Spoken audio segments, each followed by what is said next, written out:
Welcome friends, today we are making a red wine cake, and so this starts out with creaming some butter in a stand mixer, and we want to cream that until it's pretty light and fluffy. While that's creaming, I'm going to mix together the dry ingredients, and so that's flour, baking powder, and baking soda. And I'm going to put that into a sieve or sifter, and I'm going to sift that together with some cocoa powder. And I find that sifting these two together keeps the cocoa powder from clumping too much. So there you go, that's that. Now, the butter looks like it's pretty good. We will add in white sugar and brown sugar.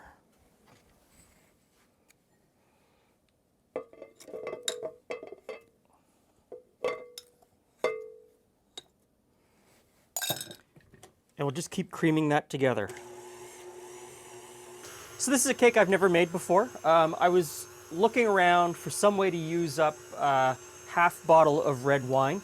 Jules and I belong to a wine club, and once a month a box of wine arrives at our door. We don't know what's going to be in the box. It's always a surprise.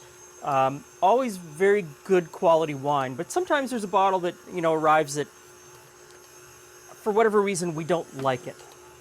And this one, we just thought it was kind of meh, whatever. Wasn't great. Ended up in the back of the fridge. It's been there for about a week, and it's kind of like, okay, so what am I going to do with it? So I looked around, and I found this red wine cake, red wine velvet cake. There's got to be a dozen different bloggers who claim to have invented it, and I can't find the true start of this recipe, although I'm pretty sure that red wine in France or Italy has been put in cakes for, hundreds of years. So who knows where it came from, but lots of people claim to have invented it. So now that this is creamed together really nice, I'm going to put in some vanilla. And the one thing that I did add to this recipe, or change, I've changed a couple of things from all the recipes that I found, and that is a chocolate liqueur. A lot of people said the chocolate flavor wasn't well-rounded. This will round it out. So a couple of teaspoons of that as well. There we go. And now we're just going to cream in these eggs. And we'll just beat these eggs in one at a time until they're fully incorporated before we put the next in.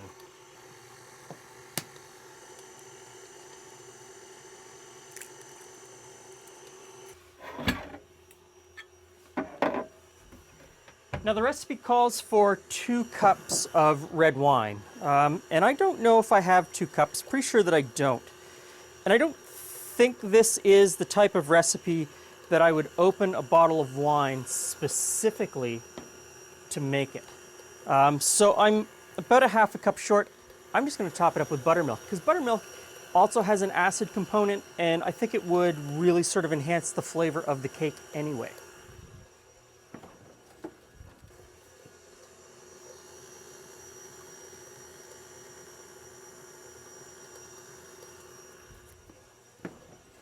Now, with the mixer on the lowest setting, slowly pour in the liquid. And I'm pretty sure that the whole batter is going to fall apart and just look horrible during this process. Yeah, not very inviting.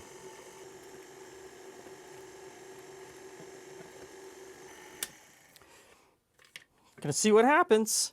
So to my regular band of internet YouTube commenters who hate on me and my recipes because I use a stand mixer, and they think that these recipes are unattainable because they don't have a stand mixer. You don't need a stand mixer. You could do this with a wooden spoon. You could do it with a hand blender. You don't need a stand mixer. I just use a stand mixer because, well, I have a stand mixer, and it just makes everything easier. So, and this next step, you don't need a stand mixer. You just sort of whisk this in or stir this in by hand, a little bit at a time.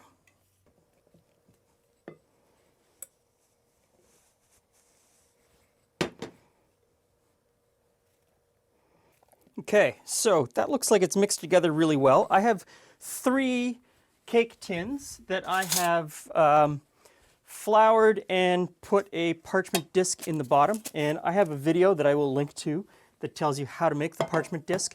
Super easy. But I want to try this batter before I put it in the oven. Oh my. I think that's going to be really good. That excites me. And for everybody who's like, oh, raw egg. Raw egg isn't, to me, much of a threat. The actual threat is from the raw flour. Raw flour is more dangerous than raw egg. It seems counterintuitive, but it's true. So I'm going to put this into 3 pans. I'm going to divide it into the 3 pans as evenly as I can. If I wanted to be really pedantic, I'd put these on a scale and I'd break it up, super evenly. But I'm just going to eyeball it because, I don't think it really matters all that much if it's exact. And I've also put these fabric rings on 2 of the pans. A lot of the commenters on YouTube tell me over and over and over again that these rings will keep the cake from puffing up in the middle and having that sort of dome that you end up having to cut off, because this will be a layer cake. So I think that's pretty good. I'm just going to spread this in and then get these into a preheated oven. And because I'm baking 3 pans, probably halfway through the bake, I will rotate the pans so that they cook evenly.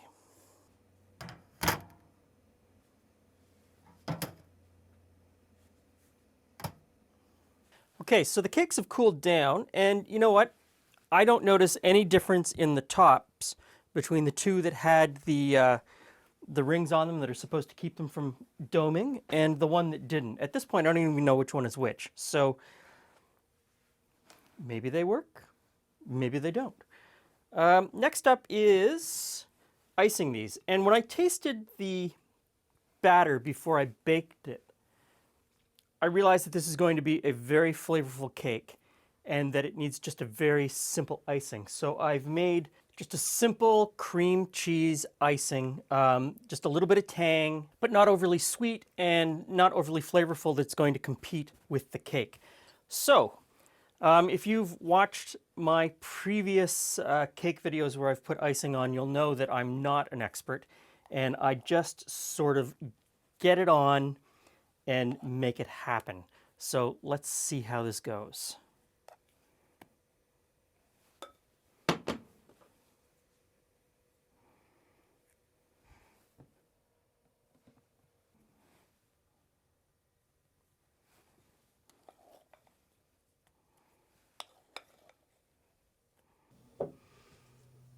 It would appear that I have arrived just on time.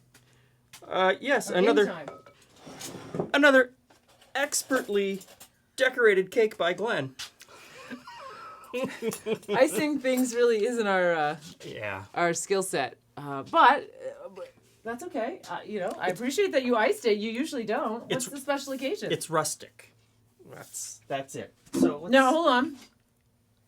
Is it iced that way because you drank that bottle of wine, or is it iced that way? No, they saw. I put the wine in the cake. Okay. All of the wine went in the cake. Is this the recipe I sent you? Yes. So you sent me the recipe, and then I did a ton of research. Ton of research to figure out if the cake. I like that you iced it, and now it's time to eat it. It's time to eat it. No point in waiting. And so I did a bunch of research, and I realized that everybody had essentially the same recipe, and the comments under each one was always the same. Do you want to just share that one? That seems like a fairly big piece. We should share it, yeah.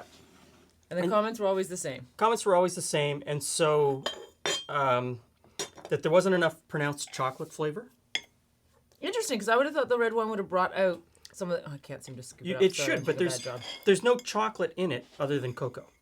Oh. And, yeah, exactly. Not my favorite. So not my favorite. Hence the reaction. I'm more of I like melted chocolate in my cake, not cocoa. But that being said, that I'm being judgmental before I've even tasted it. That's not fair. And so I made a change. I was thinking about doing melted chocolate in it, and then I was also thinking about chocolate liqueur. Mm-hmm. And so I put in the chocolate liqueur to kind of lift that chocolate flavor out of cocoa. Mm-hmm. But it's still very pronounced cocoa flavor, isn't it? No, but you know what? Yes. But I kind of really like it. I think it's got a really lovely, almost savory flavor to it. It's very which moist. Which is interesting. It's very moist and dense and rich, and that I get that Yeah. savory. I get that savory flavor. I think if I had a complimentary, some red wine to go with it, that would go really well. And all of the recipes also had cinnamon in it, and I couldn't picture the cinnamon with it, so I threw the cinnamon out. I got rid of the cinnamon. I don't think the cinnamon would work The in this. flair, or just Just flourish, a complete flourish. And they also called for just over 2 cups of red wine, which we didn't have I was enough. gonna say, did we actually leave that much? Well, I know. We didn't have enough, so I supplemented that with Well, you're like the king of substitutes today. I am the king of with with buttermilk. And no, because the buttermilk shares some of the Okay, so the buttermilk shares some of the same qualities. It's much thicker, but it's a liquid. the acid will work with the cocoa. I just think it's funny that you just substituted your way through a whole bunch of cake, my friend, and you got off lucky. Because sometimes substitutes don't work. No, it's a pretty good cake. It's actually a very lovely cake. You were not setting it up well. No, But it's not like a big giant birthday cake. No. It's actually something I think would be better smaller. a 2 Like layer. a 3-layer is too much. A 2 layer might work. Yeah. It looks great. Okay, so all the substitutions aside, I think this actually works out pretty well. So if you have a part bottle of wine left over, You're saying if it's a bottle that you've opened and you've had a couple glasses and you're like, you know what, I'm not that fond of this red wine, you could make a cake from it. yeah. Okay. Thanks for stopping by. See you again soon.